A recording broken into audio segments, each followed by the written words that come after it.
এটা ভিডিঅ'লৈ আপোনালোকক সকলোকে স্বাগতম জনাইছোঁ। মই অন্য এটি ভিডিঅ' লৈ আহিছোঁ যুৱক যুৱতীসকলৰ কৰ্ম সংস্থাপনৰ ওপৰত।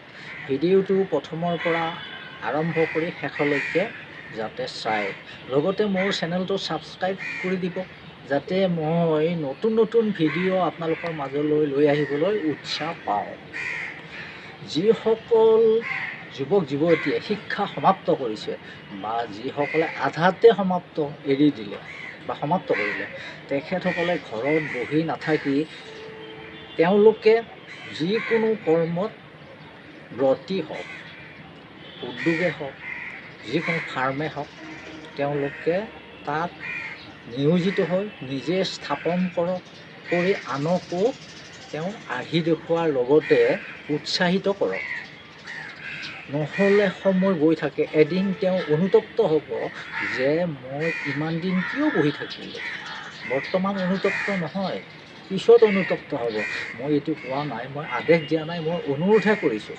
তেখেতসকলে এটা ভাবি চাওক, যদি এজন ল'ৰা বহি থাকে, তেখেতৰ বয়সটো গৈ থাকে, 2 বছৰ 3 বছৰ 4 বছৰ 5 বছৰ এনেকৈ গৈ থাকে।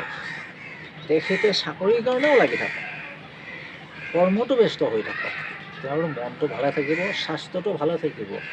যদি তেওঁ কৰ্মত ব্যস্ত নহয়, চাকৰিৰ কাৰণে অকল পৰীক্ষা দিয়ে থাকে, কিবা কাৰণত যেনিবা নহ'ল, তেওঁ হ'লেতো ভগৱানে ভালে কৰিলে, যদি নহয় তেখেত বেয়া হৈ যাব। গতিকে তেওঁ এতিয়াৰ পৰা যদি চিন্তা কৰে, তেওঁ এটা ভাবিলে যে চাকৰিৰ কাৰণে ইণ্টাৰভিউ দি আছে, তেওঁ পালে ভাল হ'ল, নাপালে তেওঁৰ মাইণ্ডটো বেয়া হ'ল। কিন্তু সেই ক্ষেত্ৰত কি হ'ব, যদি তেওঁ এই যিকোনো উদ্যোগে হওক বা যিকোনো ফাৰ্মে হওক, তেখেতে নাৰ্ভাছ নহয়।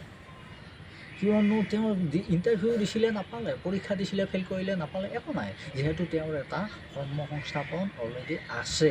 গতিকে সেই ক্ষেত্ৰত তেওঁৰ অধৈৰ্য হৈ নাযায়। যদি তেওঁৰ চাকৰিও নহ'লে ইফালে একো নাই, গতিকে অধৈৰ্য হৈ যায়। কালি মই বেলতলা চাৰিআলিত এজন মানুহ লগ পালোঁ, চাহ খাই আছিলোঁ। তাত তেখেতে মানে জাৰ্চি গৰুৰ ফাৰ্মৰ কাৰণে তেওঁ তাতে সুধি আছে, সুধি থাকি ইজনক সোধে সিজনক সোধে, কোনেও একো নকয়, ক'ত কি কৰিব লাগে নাজানো। মই শেষত তেখেতক ক'লোঁ, আপুনি এটা কাম কৰক, খানাপাৰাত যাওক, খানাপাৰাত পশু চিকিৎসা বিভাগ আৰু প্ৰতিপালন তাতে আছে, আপুনি তাতে খবৰটো লওক, তাতে খবৰটো ল'লে আপুনি জানিব পাৰিব।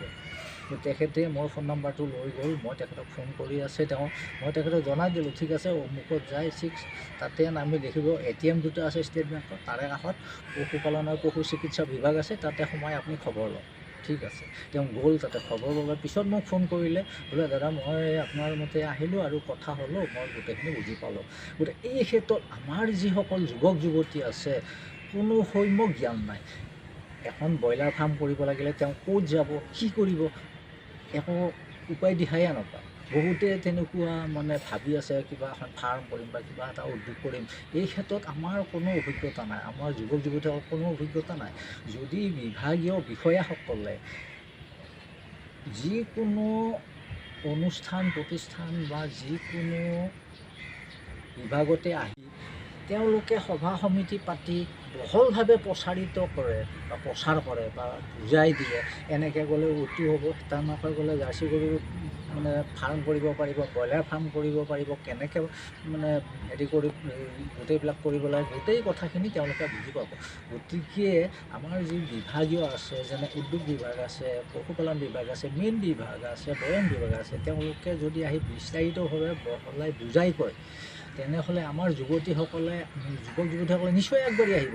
নাজানে একো, গাঁৱৰ যিবিলাক যুৱক যুৱতী আছে গাঁৱত, তেওঁলোকে বিশেষ বুজিয়ে নাপায়, ক'ত কি উহা দিহাই একো নাপায়। গতিকে মই মাননীয় মুখ্যমন্ত্ৰী মহোদয়ৰ জৰিয়তে বিভাগীয় বিষয়াসকলক অনুৰোধ জনাইছোঁ, তেখেতসকলে আহি বহলভাৱে প্ৰচাৰ কৰক।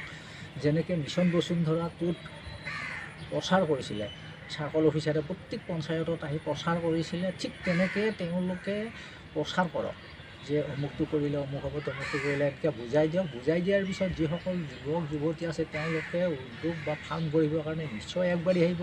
আৰু আগবাঢ়ি অহাৰ পিছত কি হ'ব, অকল চাকৰিৰে নিবনুৱা সমস্যা সমাধান কৰিব নোৱাৰি। এইটোৱে হ'ব নিবনুৱা সমস্যা সমাধানৰ এটা ডাঙৰ উপায়। সম্পূৰ্ণ নিবনুৱা সমস্যা সমাধান নহ'লে আধা হ'লেও কিছু হ'লেও অন্ততঃ নিবনুৱা সমস্যা সমাধান হ'ব বুলি মই ভাবোঁ। অকল মই নহয়, বহুতেই তেনেকুৱা মন্তব্য দি আছে। এই ক্ষেত্ৰত NGOবিলাকেও বিশেষ অৰিহণা যোগাব পাৰে। তেখেতসকলেও বিশেষ প্ৰচাৰ কৰি তেখেতসকলক সম্যক জ্ঞান দিব পাৰে। যদি সেই বিষয়ে তেওঁৰ জ্ঞান থাকে, নিশ্চয় তেওঁ ফাৰ্ম বা উদ্যোগ গঢ়িবলৈ আগবাঢ়ি যাব। তাৰ জৰিয়তে আমাৰ দেশৰ আৰ্থিক অৱস্থা টনকিয়াল হ'ব। লগতে ভাৰতবৰ্ষৰ অসম এখন যে চহকী ৰাজ্য, সেই হিচাপে পৰিচয় দিব পৰা শক্তিটো আমাৰ হ'ব। ইয়াকে কৈ মই আজি ভিডিঅ'টো ইমানত সামৰণি মাৰিলোঁ।